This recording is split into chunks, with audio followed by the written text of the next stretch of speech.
Hello મિત્રો, મારા સસરા મારા માટે મરવા માટે તૈયાર હતા. મારું નામ રુચિ છે અને હું દેખાવમાં ખૂબ જ સુંદર લાગુ છું.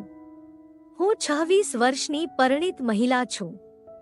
મારા લગ્નને 9 વર્ષ થઈ ગયા છે અને એક પણ બાળક નથી. હું દેખાવમાં ખૂબ જ સુંદર હતી, તેથી મારા સસરાએ મારી સાથે જ સેટિંગ કરી લીધી. આ 3 વર્ષોમાં મને મારા પતિ સાથે જે મજા ન આવી હતી તે વધારે મારા સસરાએ આપી હતી. મારા સસરા હંમેશા ઘરમાં જ રહેતા હતા અને તેમની ઉંમર 48 વર્ષ હતી. સાચું કહું તો મને મારા પતિ કરતાં મારા સસરા સાથે સમય પસાર કરવાનો વધુ મજા આવતો હતો. મારી અને સસરાજીની ઊંચાઈ મારી સાથે થોડી જ મોટી હતી. મારા સસરાજી દેખાવમાં કોઈ પણ દ્રષ્ટિએ મારા સસરા ન લાગતા, પણ એમ લાગતું કે મારા પતિના મોટા ભાઈ છે. અમે બંને એકબીજાને ખૂબ જ પસંદ કરતા. મારા સસરાજી હંમેશા મારી પ્રશંસા કરતા અને મને કહેતા, રુચિ, મારું મન તારી સાથે લગ્ન કરવા માટે ઘણું થાય છે. જો મારું બોલ ચાલે તો હું તને મારી પત્ની બનાવી લઉં. હું હસતા હસતા એમને બોલી, લગ્ન કરવા મન થાય છે કે બીજું કાંઈ? હું પણ મારા સસરા સાથે હળવી મજાક કરતી. અમે એક નાનકડા ગામમાં રહેતા. મારા પતિની ઉંમર 31 વર્ષ હતી. મારા પતિની સરકારી નોકરી હતી, તેથી જ મારી સાથે તેમનો લગ્ન થયો હતો. મારા પતિ અને સસરા વચ્ચે ફક્ત 17 વર્ષનો જ તફાવત હતો. મારા સસરાને ફક્ત એક જ સંતાન હતું, પરંતુ મારા પતિને દારૂ પીવાની આદત પડી ગઈ હતી.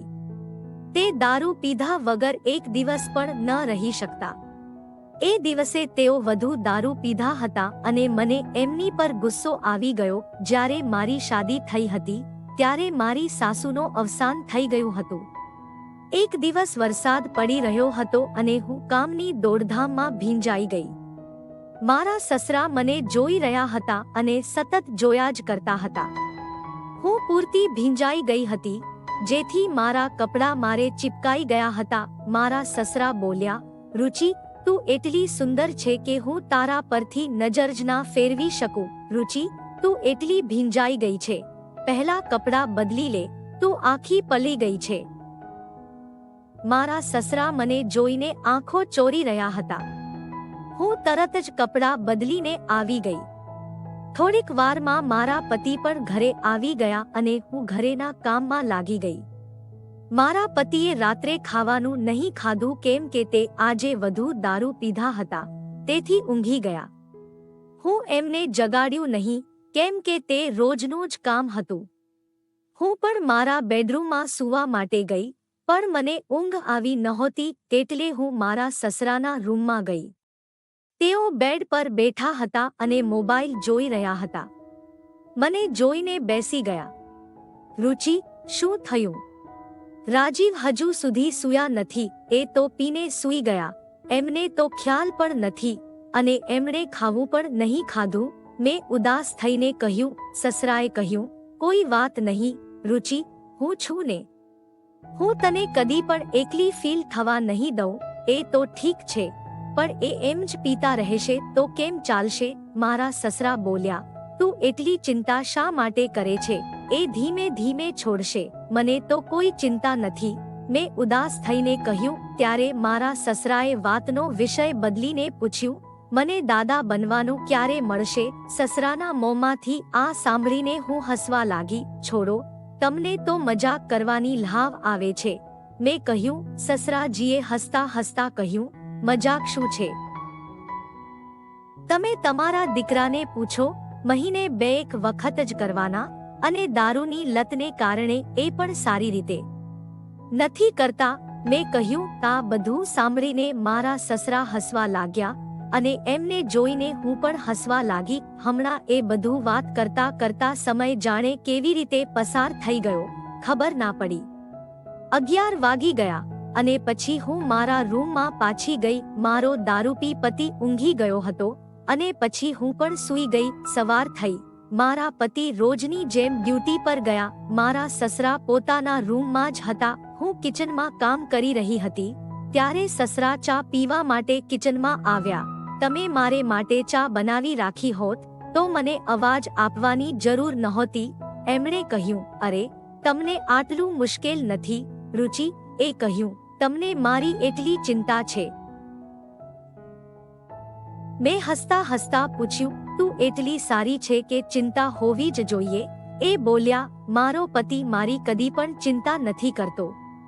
મેં હળવી મજાક કરી. અમે હંમેશા હળવી મજાક કરતા અને હવે તો મારી પણ સાથે વાત કરવી ગમતી હતી. મારા સસરાએ મારું દિલ જીતી લીધું હતું અને તેઓ હંમેશા મારા આગળ પાછળ રહીને મારી મદદ કરતા હતા. મારા સસરા સાથે હું કદી પણ એકલી નથી લાગતી. એક દિવસ મારા સસરા દારૂ પીધા પછી ઘરે આવ્યા. મારા સસરા ક્યારેક થોડીક દારૂ પીતા. મારા પતિ ઘરે આવ્યા નહોતા ત્યારે મેં મારા સસરાને એમના રૂમ સુધી લઈ જઈને બેડ પર બેસાડ્યા. જતા જતા એણે મારો હાથ પકડીને મને બેસાડ્યું. રુચિ, તું મારા પાસે જ બેસી જા. જ્યારે તું મારી પાસે હોય છે ત્યારે મને ખૂબ સારું લાગે છે. આ દિવસે મારા સસરા ખૂબ નશામાં હતા અને એવું કંઈક કહેતા હતા જે મને ખબર પણ નહોતી. રુચિ, હું તારી સુંદરતા પૂરી રીતે જોવા માંગુ છું. તું જે ખુશી નથી મેળવી શકી તે હું તને આપવા માંગુ છું. એ બોલ્યા. થોડીવારમાં એ સૂઈ ગયા. આગલી સવારે હું એમના રૂમમાં ચા લઈને ગઈ. એ પહેલેથી જ જાગી ગયા હતા. કાલ રાતનો નશો ઉતરી ગયો કે નહીં? મેં મજાકમાં પૂછ્યું. મારા સસરા મારો નજરોથી તિરાડ ના કરી શક્યા. માફ કરજો, રુચિ. એ મારી મરજી નહોતી. મિત્રો સાથે મજા કરતા પિલાવી દીધું. એમણે ઉદાસ થઈને કહ્યું, તમે એ નકામી દારૂ ન પીવો. આ ઘર કેમ ચાલશે? એમ મારી વાત સાંભળીને તેઓ વિચલિત થઈ ગયા. મારી કસમ ખાઈને હું કદી ફરીથી દારૂ નહીં પીવું. એમણે કહ્યું, મારે એ જ જોઈએ છે કે તમે દારૂ ન પીઓ. મેં કહ્યું. મેં મજાકમાં પૂછ્યું, એ રાતે તમે જે બોલ્યા તે સાચું છે કે નહીં? મારા સસરાએ અમુક સમય વિચાર્યા પછી ચૂપચાપ જવાબ આપ્યો, હું તને ગમું છું. આગલી રાત્રે મેં લાલ સાડી પહેરી. મારા પતિ દારૂ પીધા પછી ઊંઘી ગયા અને પછી હું મારા સસરાના રૂમમાં ચાલી ગઈ. મારા સસરા મારી રાહ જોઈ રહ્યા હતા. મને જોઈને તેઓ અચંબિત થઈ ગયા અને બોલ્યા, રુચિ, આજે તો તું લાલ સાડીમાં બહુ જ સુંદર લાગી રહી છે. હું તેમના બાજુમાં જઈને બેસી ગઈ. તેઓ મારી તરફ જોઈ રહ્યા હતા. તમે કંઈક કહેશો કે ફક્ત જોતા જ રહેશો? મેં મજાકમાં પૂછ્યું. મારા સસરાએ મારી બધી જ વખાણ કરી અને પછી રૂમની લાઇટ બંધ કરી દીધી. આગલી સવારે 5 વાગે જ્યારે હું ઉઠી, મારા કપડાં આ બાજુ તે બાજુ પડ્યા હતા. મારો બધો મેકઅપ બગડી ગયો હતો. હું નવાઈમાં પડી ગઈ કેમ કે મારા પતિ 2 મિનિટ પણ ન ચાલે. પરંતુ આજે મારું શરીર હળવું લાગી રહ્યું હતું. મેં નાહી લીધું અને બધા માટે ચા બનાવી. બાદમાં હું મારા સસરાના રૂમમાં ચા આપવા ગઈ. તેઓ જાગી ગયા હતા. તેઓએ મારો હાથ પકડીને પૂછ્યું, રાતે જે થયું, શું એ ફક્ત એક વાર માટે હતું? મેં હસતા કહ્યું, મારે વિચારવું પડશે. અને હું રૂમમાંથી બહાર નીકળી ગઈ. આના પછી હું અને મારા સસરા મહિને 10 થી 15 વાર તો મળતા જ રહેતા. ક્યારેક તો વધુ વાર પણ થઈ જતું. હવે મારા સસરા ઘરમાં મારા સાથે જ રહેતા હતા. તેઓએ ઘરના બહાર જવાનું પણ બંધ કરી દીધું હતું. મારા સસરા હવે મારા શબ્દો પર ચાલતા હતા.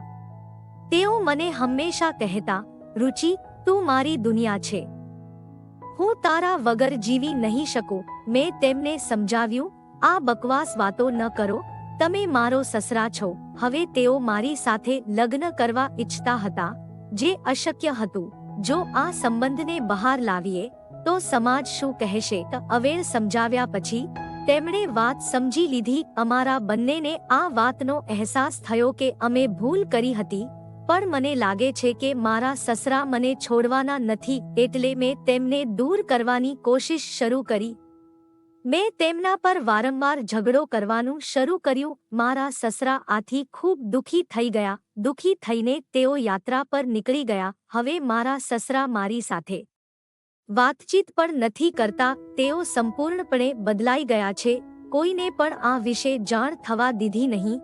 પરંતુ અમે અમારા સંબંધને બગાડી નાખ્યો હતો. તો મિત્રો, આ વાર્તા તમને કેવી લાગી? જો સારી લાગી હોય તો અમારી ચેનલને સપોર્ટ કરો.